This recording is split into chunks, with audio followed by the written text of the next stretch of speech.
Australia test సిరీస్లో ఘోరంగా fail అయిన సీనియర్ క్రికెటర్లు ఖచ్చితంగా దేశవాళీ క్రికెట్ ఆడాలని బీసీసీఐ అల్టిమేటం జారీ చేసింది. అందులో భాగంగా టీమిండియా కెప్టెన్ రోహిత్ శర్మ గురువారం రోజున రంజీ ట్రోఫీ ఆడడానికి బరిలోకి దిగాడు. 10 ఏళ్ల తర్వాత రంజీ ట్రోఫీలో ముంబై తరపున ఆడుతున్న రోహిత్ శర్మ ఈ సిరీస్లో దుమ్ములేపుతాడు అనుకుంటే తీవ్రంగా నిరాశపరిచాడు.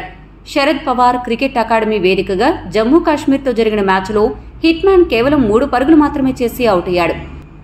ఓపెనర్గా బరిలోకి దిగిన రోహిత్ ఆరంభం నుంచే జమ్మూ బౌలర్లను ఎదుర్కోవడానికి ఇబ్బంది పడ్డాడు. ఆఖరికి 19 బంతులాడి పేసర్ ఉమార్ నజీర్ బౌలింగ్లో అవుట్ అయ్యాడు. రోహిత్తో పాటు మరో స్టార్ ప్లేయర్ యశస్వి జైస్వాల్ సైతం విఫలమయ్యాడు. జైస్వాల్ కేవలం 4 పరుగులు మాత్రమే చేసి అకీబ్ నబీ బౌలింగ్లో ఎల్బీడబ్ల్యూగా వెనుదిరిగాడు. టాస్ గెలిచి బ్యాటింగ్కు దిగిన ముంబై కేవలం 41 పరుగులకే 5 వికెట్లు కోల్పోయి కష్టాల్లో పడింది. రోహిత్ జైస్వాల్తో పాటు కెప్టెన్ అజింక్య రహానే, హార్దిక్ తోమార్, శివన్ దుబే వంటి స్టార్ ప్లేయర్లు పెవిలియన్కు చేరారు. జమ్మూ బౌలర్ ఉమార్ నజీర్ 4 వికెట్లు పడగొట్టి ముంబైని దెబ్బతీశాడు. ఈ షాక్ నుండి తేరుకోకముందే పంజాబ్ తరపున ఆడుతున్న టీమిండియా కొత్త వైస్ కెప్టెన్ గిల్ 4 పరుగులకే అవుట్ అవ్వగా ఢిల్లీ తరపున బరిలోకి దిగిన డాషింగ్ బ్యాటర్ రిషబ్ పంత్ కేవలం 1 పరుగు మాత్రమే చేసి వెనుదిరిగాడు. ఇంకా దేశవాళీలో అదరగొట్టి తాజాగా టీమిండియాలోకి కంబ్యాక్ ఇచ్చిన శ్రేయస్ అయ్యర్ 11 పరుగులు చేసి అవుట్ అయ్యి షాక్ ఇచ్చాడు.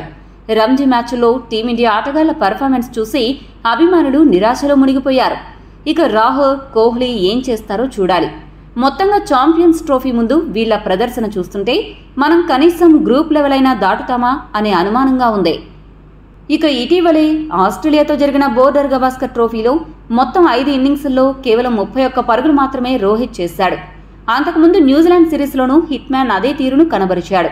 దీంతో అతడిపై విమర్శలు వెల్లువెత్తాయి. ఈ క్రమంలో తన రిథంను తిరిగి పొందేందుకు రంజీల్లో ఆడాలని రోహిత్ నిర్ణయించుకున్నాడు. కానీ అక్కడ కూడా తన మార్కును చూపించలేకపోయాడు. రోహిత్తో పాటు మిగతా ఆటగాళ్లు కూడా రంజీల్లో పేలవ ప్రదర్శన చేయడం టీమిండియాను కలవరపెడుతోంది. రంజీల్లో టీమిండియా ఆటగాళ్ల ప్రదర్శన చూస్తే ఛాంపియన్ ట్రోఫీలో ఇండియా గెలుస్తుందని భావిస్తున్నారా? మీ అభిప్రాయాన్ని కామెంట్ చేయండి. మరిన్ని స్పోర్ట్స్ అప్డేట్స్ కోసం మా ఛానల్ను సబ్స్క్రైబ్ చేసుకోండి.